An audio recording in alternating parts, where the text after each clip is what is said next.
विश्व के स्थापित धर्मों की श्रृंखला में सबसे नवीन बहाई धर्म की सत्यता के प्रमाण और उससे जुड़ी भविष्यवाणियाँ पिछले सभी धर्म ग्रंथों में वर्णित हैं तथा इन भविष्यवाणियों पर कई शोध ग्रंथ भी लिखे जा चुके हैं। आज हम इन भविष्यवाणियों से जुड़ी कुछ एस्ट्रोलॉजिकल घटनाओं की चर्चा करेंगे। पवित्र बाइबल की बुक ऑफ रिविलेशन में चैप्टर 6 की 12वें और 13वें पद में ईसा मसीह के आने से पूर्व कुछ निशानियां बताई गई हैं। ये मुख्यतया 3 हैं। पहली, एक बड़े भूकंप का आना। दूसरा, सूर्य का काला पड़ जाना और चंद्रमा का लाल हो जाना। तीसरा, आकाश के अंदर तारों की वर्षा होना। जो पहली घटना है वो पुर्तगाल के शहर लिस्बन में 1 नवंबर 1755 को शनिवार के दिन सुबह घटित हुई थी, जिसमें नगर के 90% से अधिक इमारतें ध्वस्त हो गई थी और लगभग 75,000 से ऊपर लोगों की जानें चली गई थी। उस समय कैथोलिक समाज एक बड़ा त्यौहार जिसे ऑल सेंट के नाम से जानते हैं मना रहा था और इसके लिए चर्चों को सजाया गया था। कई हजारों मोमबत्तियां उसमें जलाई गई थीं और उसकी सुंदरता को बढ़ाने के लिए फूलों की व्यवस्था की गई थी। जब लोग चर्च में थे उसी समय इस भूकंप के कारण सारी स्थितियां उथल-पुथल हो गईं और कई लोग उसमें दब के मर गए। उसी समय समुद्र का पानी पीछे की तरफ खिंचा और किनारे से दूर हो गया।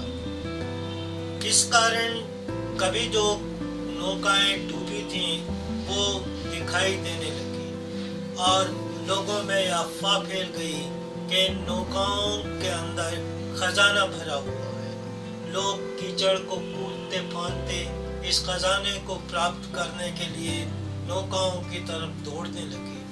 वो नौकाओं तक तो क्या पहुंच पाते, इतने में जो सुनामी लहरें थीं वो ऊपर उठी और पानी की चादर तानकर लोगों को अपने अंदर समेट कर वापस ले गई।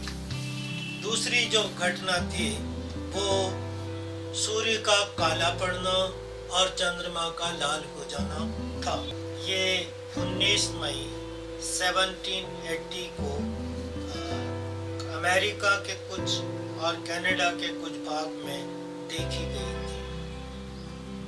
जब सुबह के समय सूर्य निकला तो उसकी चमक बढ़ने न लगी बल्कि उसकी जगह वो धीरे धीरे काला पड़ने लगा। दोपहर तक आते आते दिन रात में परिवर्तित हो चुका था। इतना अंधेरा छा गया था कि लोगों को अपना लंच भी कैंडल लाइट के अंदर मोमबत्ती जलाकर करना पड़ा था।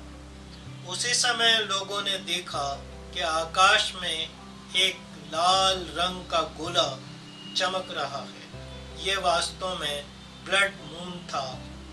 जो चंद्रमा था वो लाल पड़ चुका था। ये दूसरी घटना है।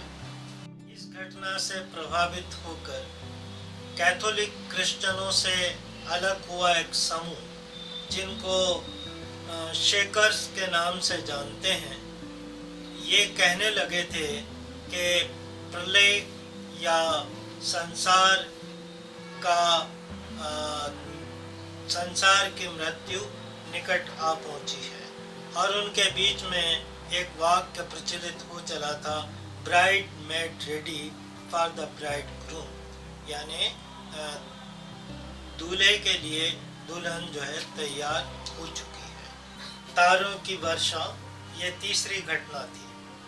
ये घटना इतिहास में 12 नवंबर 1833 में होना बताई जाती है।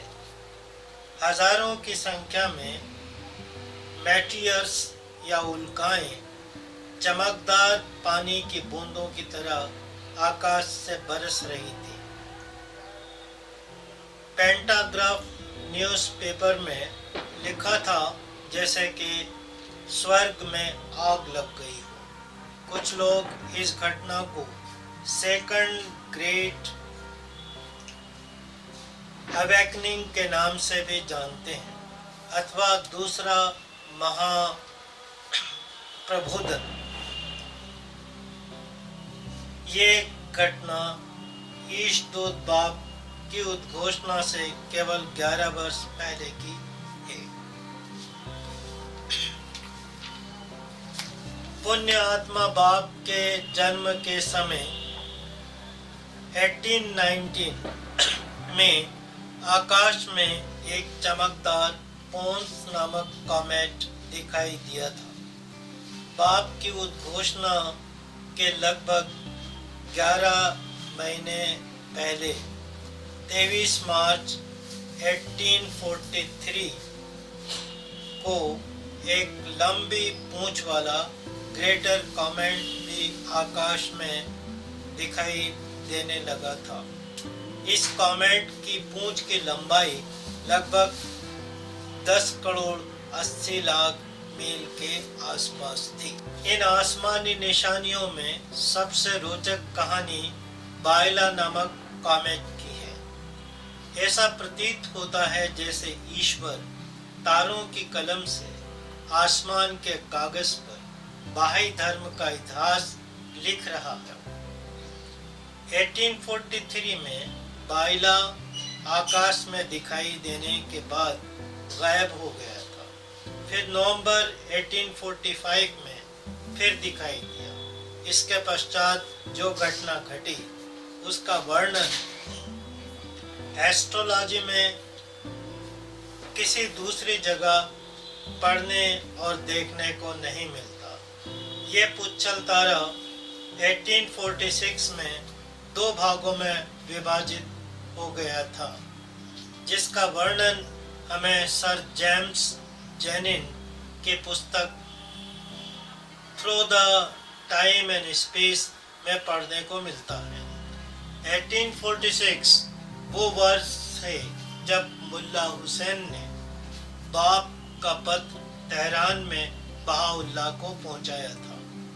आश्चर्यजनक रूप से 2 भागों में टूटकर इस कॉमेट ने संसार को यह संदेश दिया कि ईश्वर अपने शिक्षा को एक नहीं 2 शक्तिशाली अवतारों के द्वारा करेगा। 1846 के बाद ये तारा आसमान से गायब हो गया तथा फिर अगस्त 1852 में इसके 2 हिस्से आकाश में फिर से दिखाई दिए। 1852 का अगस्त महीना उस महान घटना का साक्षी है जब युग अवतार बहाउल्लाह पर सियाचाल में सर्वप्रथम दिव्य वाणी का प्रकटीकरण हुआ था। कहानी यहीं समाप्त नहीं हो जाती।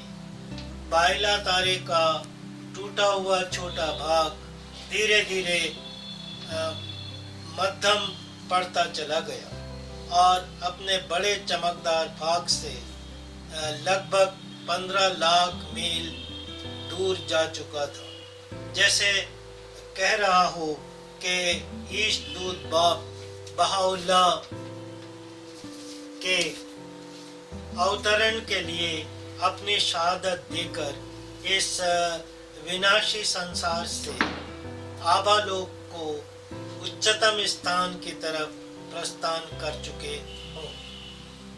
उपरोक्त घटनाओं को हम केवल संयोग नहीं कह सकते। परमात्मा ये सब करने में सक्षम है, जैसा कि उसने कुरान शरीफ की आयत नंबर 53 चैप्टर नंबर 41 में कहा है, हम शीघ्र ही आकाश में अपनी निशानियां दिखलाएंगे। विष्णु पुराण के चतुर्थ अंश के 24वें अध्याय में 102 नंबर के श्लोक का वर्णन करना भी यहाँ उपयुक्त प्रतीत होता है, जिसमें कहा गया है कि जब सूर्य, चंद्रमा और बृहस्पति एक राशि में इकट्ठा हो जाएंगे। ये घटना 1 अगस्त 1943 को घट चुकी है, जब कृतयुग अथवा सतयुग का 100 वर्ष का संध्या काल पूर्ण हो चुका था तथा भाई धर्म अपने प्रारंभिक काल से निकलकर रचना काल में प्रवेश कर चुका था। अब्दुल बहा यूरोपीय देशों की यात्रा करके पवित्र भूमि में लौट आए थे। स्थानीय आध्यात्मिक सभाएं तथा राष्ट्रीय आध्यात्मिक सभाएं आकार ले रही थी। बहाई धर्म ने वो दूरी जो ईसाई धर्म ने 1500 साल में पूरी की थी, केवल 100 से 150 साल में